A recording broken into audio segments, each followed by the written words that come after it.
din pag umulan, yung flooding, oh my God, diba? So, they were the ones who are champions in their communities. They're sustainability champions. They buy plastic from their community. So, it's amazing because, one, the community gets incremental income.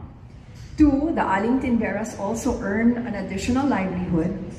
And three, the LGUs love it because for every ton of plastic waste that we remove from the barangay or from the city, hindi na nila gagastusin to do that. They can use that money for other priorities in the city, right? Whether education or nutrition or whatever. So we do that. That's the first step. Once Aling Tindera is able to collect enough plastic to fit one container van, the group of Marvin at home pick up the plastic, they buy it from her. There's usually a spread of about 25% or 20 or 25%, diba? Yeah, 25, so that they earn from whatever they paid for the plastic.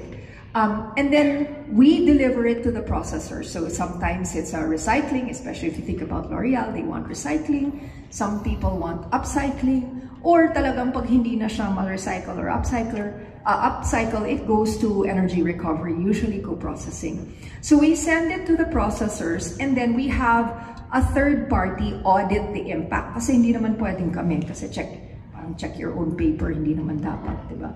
So we ask somebody else to verify the impact and we deliver it to you, our partners, the ones who choose to support Aling Tindera. Okay.